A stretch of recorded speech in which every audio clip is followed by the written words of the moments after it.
Well, hello, good people. Mark Holmes here, and as always, I want to say thank you for watching, commenting, subscribing, and being part of the Jobu Sports Report.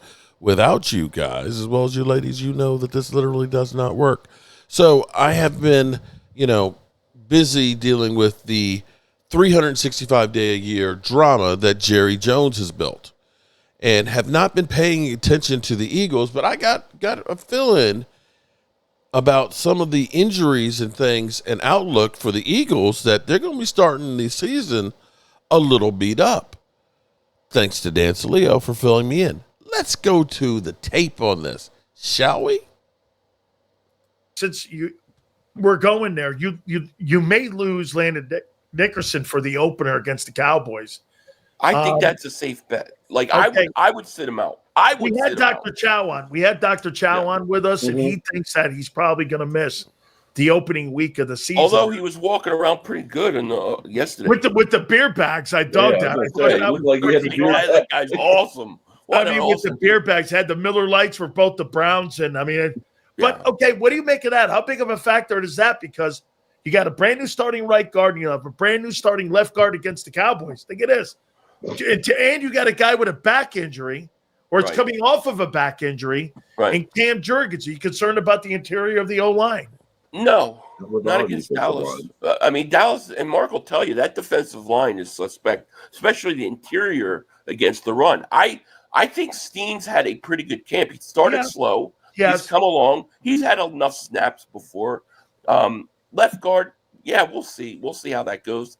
It's not Landon Dickerson, so it definitely hurts. But I think playing Dallas, and with Mozzie Smith out there and stuff, I think we'll be all right. How about this? I got a question to ask you, Philly.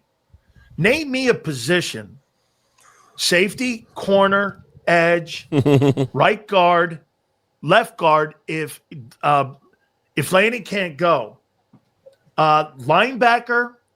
You tell me in 7 positions that you'll have out of the 22 where Howie Roseman had an upgrade. Trotter's going to play for Dean. You're going to have maybe a committee playing for Sweat. You're going to have Sidney Brown, who can't tackle, playing for Gardner Johnson. You got Keely Ringo. Looks like the guy you can't replace right now. He's going to be Darius Slay. You're going to have Keely Ringo there. You've got Tyler Steen going in for Becton. You've got a guy going in for Landon Dickerson on the other side. You got Moro Ajomo, who I feel probably the most comfortable about, for Milton Williams. 7 positions. Yeah. Howie Roseman, where did he upgrade the offseason here on those replacements? I don't know. I don't know that they've upgraded those replacements as of right now, as we sit here today, right? Will guys develop through the course of the year? That's a question we'll have to wait and see. But I do think he did upgrade some other positions. I think the running back position is way deeper than it was a year ago. With A.J. Dillon. I think the linebacking core is deeper than it was a year ago. I think the receivers are looking like we've got some really good young receivers. So I think that we're better in those areas, but I think it's fair to say, if you look at the corner, you look at the safety, right? I think those are positions where you can't say you upgraded. We don't even know, we don't know how far we've downgraded at this point. So, I think that's fair. The question is that going to hurt us enough that somebody's overtaken us? My argument is going to be, I don't think so, because I think with the Eagles, at the end of the day, it's who can stop that running game. And that's what I think the Eagles are going to dare people to do. Let me ask you something, Mark. This year, does it define Dak? I don't see how it can when you look with everything that's gone on with Jerry Jones, basically just telling you flat out, I do this for kicks and giggles, okay? Doing everything that I do, I just like the drama. I don't think that it really does. I don't think that this year, when you look at it and say Schottenheimer is a rookie coach, that basically you're kind of starting over as far as the team goes. And your best player, you've literally had him sitting out, and you don't have a running game. I'm not sure how you can look on this. I know everybody will say by the time the season's over, it'll be Dak's a choker. But you've got to have the pieces to really go ahead and compete. And, the team will probably still win 9 or 10 games.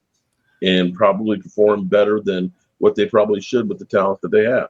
Listen, our interior defensive line is not good.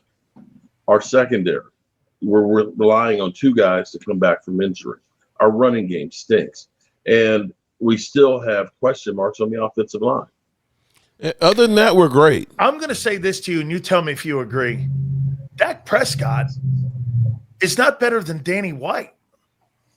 Danny White got the divisional and NFC championship. 3 NFC championship games, actually. I mean, you can make the argument that it goes But here's the Staubach, White, the argument, and then Romo and Dak. You could flip coins on, where you could probably go like this, that those 2 guys. But I mean, but but hold on, Sills. I will still say you had guys like Randy White, Ed Too Tall Jones, Tony Dorsett. Now we're talking roster again. Okay. Again, he had a whole. He wasn't doing it by himself. Then you look at what the Cowboys. Is that how you look at Jalen Hurts?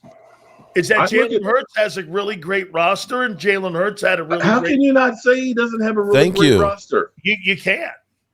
Philly, you can shake your head all you want. Now listen to me. Let me be clear here.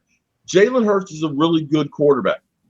But there's a bunch of really good quarterbacks out there that don't have the opportunity that Jalen Hurts has. Now, you've got a great GM, because if you really want to look at the difference between the Cowboys and the Eagles, Jerry Jones and, of course, your GM, it's night and day difference. We're sitting here trying to find reasons why not to sign Micah Parsons because he's worried that he might be paying somebody. Your guy says, okay, we fucked up on that contract. Let's move on and get somebody else to take care of this. That's the difference between these teams. Well, I'll say this. I sent Mark 2 clips. I thought they were both very interesting. I don't know if he got them or watching, but one of them was Emmitt Smith. And Emmitt Smith was talking about, at some point, you can't blame Jerry Jones. He's not out there. He's not throwing the ball. He's not running the ball. He's That's the guy who had the greatest offensive line that the Cowboys ever had. Tom Brady saying, basically talking about Joe Burrow, saying, great, you go out and you have big statistics throwing the ball. What are you doing to help the defense? What are you doing to help the team in the offseason? At some point, you have to take responsibility for what your team is. Now, you want to talk about Jalen Hurts and what he does. And, Jalen Hurts, he went during their contract, when he was getting an extension, he went and said, I don't want to screw the team with my contract. And he did. Let's set it up in a way, even if it's less money or however it's set up, so that you can go get players. Dak is getting. And my counter to that is, yeah, that's true. And his team took the money and went out there and did something with it. Unfortunately, we had Dak Prescott dirt cheap. Dak Prescott was cheaper than the backup quarterback. Yet the Cowboys didn't go out and get anybody. They have $31 million right now. They can get another $12 million getting Micah Parsons done. That's $43 million that they could have. And they could have used that to get other players on this team to try and win. But they haven't. Keep that in mind as people tell you to take a discount because we're going to make things better for you. Because they don't. That was a great show, I think, today. And I appreciate Dan Salio being on there and Philly 500, who is actually under the weather there as well. So I appreciate those guys. And I will talk to you guys later. Peace out. Oh, big run. Oh, he fumbled. He fumbled. Shit. He's still Slay. Now he's about to lose his mind. He hasn't seen the play yet. Please tell me like that.